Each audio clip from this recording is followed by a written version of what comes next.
Hello everyone, আসসালামু আলাইকুম। আজকে দুপুরে খাবার টেবিল রেডি করেছে আন্টি। এত কিছু মজা করে রান্না করেছে কি বলবো। ভেজিটেবল করেছে, চিকেন করেছে, ইলিশ মাছ, চিংড়ি মাছ। আর ইলিশ মাছটা এত মজা লাগছে আমার কাছে। আর সামিম তো বলতেছে আমি কোনো কিছুই খাবো না, আমি জাস্ট চিকেন দিয়ে খাবো। আর ইলিশ মাছের ডিম ভাজা, অনেক মজা হয়েছে সব কিছু। এখন আমরা খাওয়া দাওয়া শেষ করেই আমরা আজকে যাব হচ্ছে যমুনা ফিউচার পার্কে।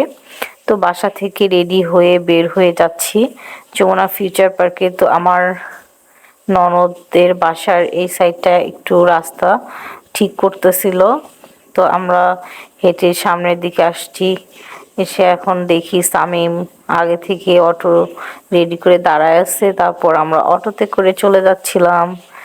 আর আমার ননদ আর ননদ জামাই কিন্তু ম্যাচিং ম্যাচিং, তারা দুইজনকে অনেক মাশাল্লাহ সুন্দর লাগতেছে। ব্লু পরেছে তারা। আর আমরা এখন অটো থেকে নেমে আবার সিএনজি নিয়েছি, সিএনজি নিয়ে যাচ্ছি। আর দেখেন কি পরিমাণ ঢাকা শহরে কুয়াশা দিয়ে ভরে গেছে। তারপর আমরা চলে আসলাম যমুনা ফিউচার পার্কে। যমুনা ফিউচার পার্কে আমরা ভিতরে ঢুকতেছিলাম।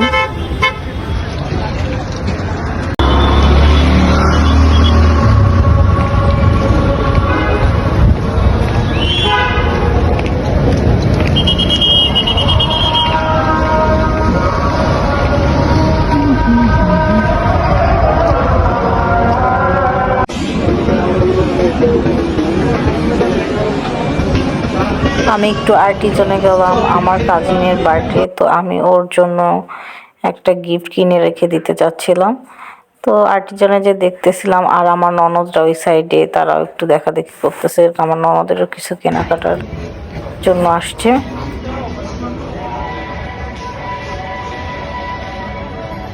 ট্রেনগুলো অনেক কিউট লাগতেছে, ট্রেনটা সব বড় ছোট সবাই উঠতেছে, তো আমারও কেন জানি উঠতে মন চাচ্ছিল। তারপর আমরা গেলাম ফিউচার ওয়ার্ল্ডে। এখানে যে একটু ঘোরাঘুরি করলাম। সামিমকে কিন্তু কবি কবি লাগতেছে।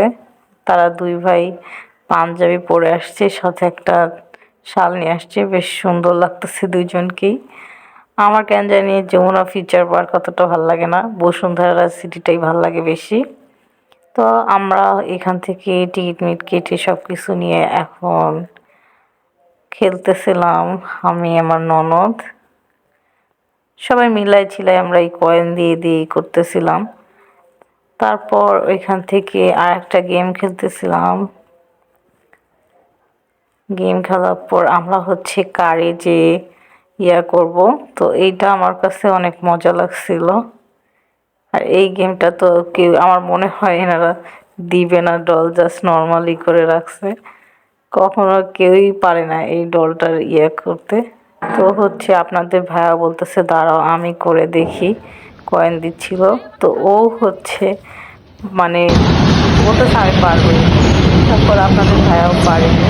তারপর এই যে আমরা যে গাড়ি করতেছিলাম, আমি তো খালি গুতাইছি ওয়ালের সাথে। আর আমি ভিডিও করতে করতে আমার টাইমটা শেষ হয়ে গেছে। ভালোই মজা করছি। তারপর আবার এই সাইডে আসছি, দেখি পিচ্চি বাচ্চারা খেলতেছে অনেক।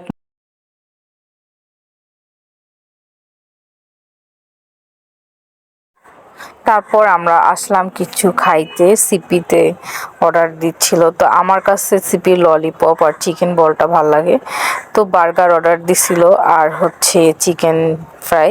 তো চিকেন উইংসও দিছে, চিকেন উইংসটাও আমার কাছে মজা লাগছে। আর বার্গারটা ওরা নিয়ে তো কেউ খাইতে পারেনি, বার্গারে শুধু বানের মধ্যে জাস্ট আপনার চিকেন ফ্রাই দেওয়া ছিল। আমরা যেহেতু বাসায় যাব, রাত হয়ে গেছে, আমরা আন্টি অনেক কিছু রান্না করছে। আন্টি বারবার বলে দিছে তোমরা কিন্তু বাইরে বেশি কিছু খেয়ে আসবা না, আমি কিন্তু অনেক কিছু করবো, এসে এখানে খেতে হবে। তো আমরা তার জন্য আর বেশি কিছু অর্ডার করিনি, আমরা হালকা পাতলা সব খেয়েছি। তারপর এখন আমরা বাসার দিকে চলে যাচ্ছি। ঢাকা শহরে আসলে একবার বের হলে আর একবার আসা অনেক ঝামেলা হয়ে যায়, মানে দেরি হয়ে যায়। গেছি আমরা বিকেলের দিকে, আর আসলাম 9:30টায় বাসায়। বাসায় এসে দেখি আন্টি চিকেন ফ্রাই করছে আর পিঠা, তারপরে সসেসটা ফ্রাই করছে, অনেক মজা লাগছে। ফার্স্টে আমি ভাবছি এটা চিংড়ি মাছ, চিংড়ি মাছ না, এটা হচ্ছে সসেস ফ্রাই করছে, কেক আছে, তারপরে এখানে দেখছি চিকেন ফ্রাই অনেক বড় বড় করে করছে, আর এইটা হচ্ছে আপনার আলু ফ্রাই করছে, আর এটা হচ্ছে রাতে ভেজিটেবল করে রাখছে। সাথে আবার আন্টি স্পেশালভাবে মোগলাই করছে, মোগলাইটার মধ্যে চিকেন দেওয়া ছিল, মোগলাইটা অনেক অনেক মজা ছিল, সব কিছু অনেক মজা ছিল। আর আন্টি এত কিছু করছে, আর এটা কেন জানি আমার কাছে মনে হয়েছিল ফ্রেঞ্চ ফ্রাই না। তো আন্টি বলতেছে এটা হচ্ছে আমি আলু ভাজছি একরকম করে। তো আমরা সবাই খাচ্ছিলাম আর গল্প করতেছিলাম। বাবারও বুঝতো না, বাবারও মানে ফালতু দেখলে